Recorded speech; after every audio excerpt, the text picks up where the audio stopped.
Hello Lods. So sakto ang video nga imuhang nasudlan Lods tungod kay nangita Kaog Rhode Island Red diri sa Bohol. So karon mga Lods na atay purebred sa Rhode Island red mahogany. Wala tay baligya nga ready to lay, months old. Ang ato lang karon is 1 week old, natay 5 days old, and then naatay 2 days old. So mo lang na available nato karon mga Lods. So mana kung asa ka pwede ra ka mo message nako. And then phone number kay tawagan ti ka. Okay, so pakita ti ka ha. Mo ni ang ato ang mga Rhode Island red. So mo ni ang ilahang mga Lods, ilahang tangkalan. Yan ha. Ilang pugaran usa ra ka buok. So ato ni pure breed og toyo mga Lods, tungod kay pure breed mostly ang gipangita sa atong mga buyers. So nakaproduce na ta og almost 2,000 to 3,000 heads nila mga Lods. So 1,000 chicks chicks mga Lods. Karon lang ni undang sila og mo. Actually daghan ni sila naigo ta sa karon lang ay year jud. So mao na lang ni sila ang nabilin. Okay na kayo, okay man kayo sila karon.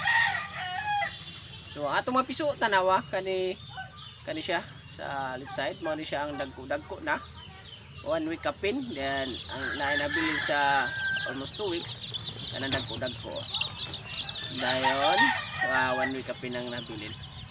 5 days. Para siyang gisagol kay gamay naman lang nabilin, no? Pasko maron basig namoy ganahan natagan o ganahan mo mag sa atong mga Rhode Island. Okay? So, mo na siya mga Lods, no? Unya nasa tay kanisad siya, no? Mo sa di siya ang 2 days old na to mga Lods. Okay, so pure breed gyapon ni siya. Walay sagol nga lahi tungod kay naa sila sa ilahang cage.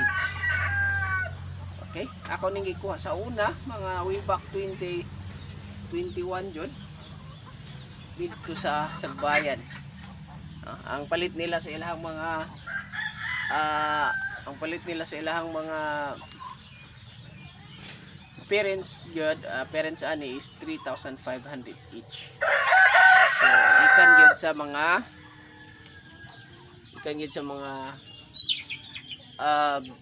farmers jud nga dagko. Okay? So mo na siya ang ako ang mga bed. Og kani siya mao sad ni siya ang mga itlog nga pusa ay pa. So every week, actually almost every week, tungkol kay 5 to 6 days nag-upload ko.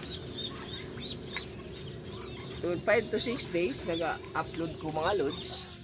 So naatay piso every week. Every week yun naatay mga piso. So wala mga Lods kanang nasa babaw nasa tay mga native chickens nga uban ani nila kaming napod na. Okay. So kani sila very friendly, no? Very friendly sila. Unlike sa mga native. Yan. Okay. So nalang tay isa lang ka Lods, isa lang ka roster kay maglabok naman sila sa isa kadugayan. Okay, so padung siya mo itlog mga Lods. So mo na ang iyang pugaran kunang gipang pick up itlog ganiha. Okay mga Lods, so daghang salamat o mag-PM ka kung nangita ka sa ganahan ka mo palit sa ato ang mga piso mga Lods. Maraming salamat og ayaw kalimot sa pag-subscribe sa atong channel. Nasa tay mga raffle Lods, basi ganahan ka kung taga Bohol ra ka Lods, pwede kay ka mo-appeal sa ato ang raffle, no? So sunda lang na diri sa atong channel kay every 15:30 of the month magpa-raffle ta mga Lods. Kinagmay ra ni siya mga Lods, pero at least maka-share ta sa atong gamay nga blessings pod o sa katong ganahan nga mamuhi ra pod, no? O mao na nanginhanglan ko sa inyong support kay aron nga mas ma-monetize si Bono channel. more blessings mga lods sa atong channel, more raffles and more blessings to share. So daghan salamat mga lods, ayaw kalimut sa pag-subscribe mga lods. Salamat.